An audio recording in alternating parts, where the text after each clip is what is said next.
ज्ञानेदत्तदज्ञानं येषां नासितमात्मनां येषामादित्यमज्ञानं तेषामादितं ज्ञानेन तु तदज्ञानं येषां नासितमात्मनां येषामादित्यमज्ञानं ప్రకాశయతి తత్వరం. పరమాత్ముడు ప్రాణుల యొక్క పాప కర్మలను కానీ పుణ్యకర్మలను కానీ స్వీకరించాడు. మనుజులు పాపపుణ్యములకు తాను భాగస్వామి కాడు. మానవుల జ్ఞానము అజ్ఞానంచే కప్పబడి వారు మోహితులగుచున్నారు. అర్జున, ఎవరి జ్ఞానము పరమాత్మ తత్వ జ్ఞానమునే తొలగిపోవునో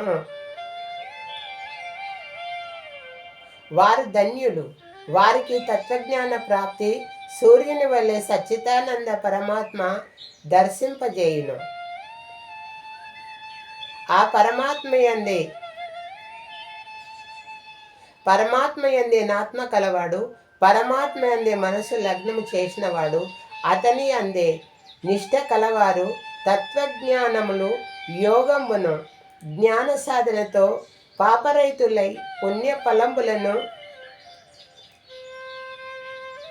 పునర్జన్మ పరాకాష్ఠకు చెందుదురు.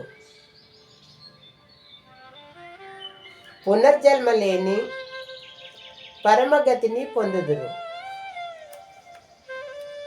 విద్యా వినయ సంపన్నే బ్రాహ్మణే గవిహస్తినే సునిచైవశ్య పాకేశ పండిత సమదర్శన.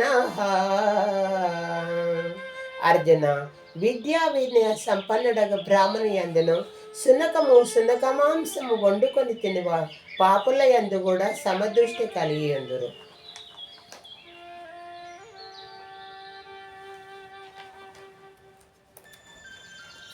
శక్నోతి హైవ యక్షోడం రాక్షసేరవిమోక్షయత్ క్రామ క్రోధో భవం వేగం సంయుక్త సుఖీ నరః.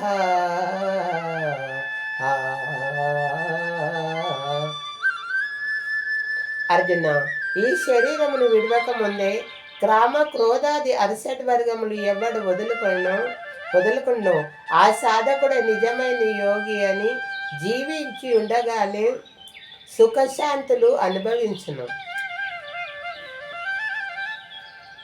యతేంద్రియ మనోబుద్ధి మునిర్మోక్ష పరాయణ విగతేక్ష భయ క్రోధ సదా ముక్తైవ సహ. అర్జున, అభ్యాస యోగము గలవాడు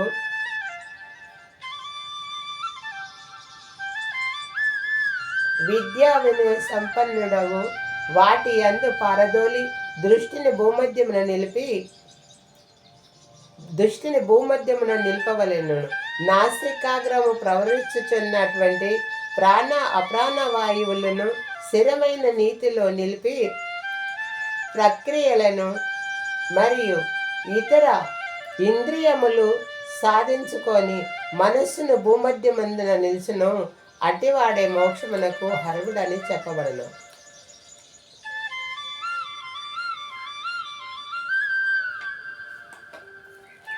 భోక్తాహారం యజ్ఞ తపసం సర్వలోకమహేశ్వరం సుకృతం సర్వభూతానాం జ్ఞాత్వా మాం శాంతిమృక్షతి.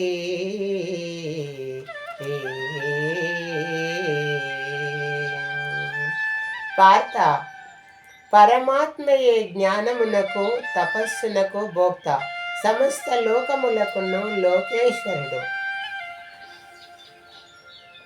అధిపతి, సమస్త ప్రాణులకు ఆత్మీయుడు, మిక్కిలి దయాళుడు, ప్రేమ స్వరూపుడు. ఈ పరమాత్మ తత్వం తెలిసిన భక్తులు పరమశాంతిని వెంటనే లభించును.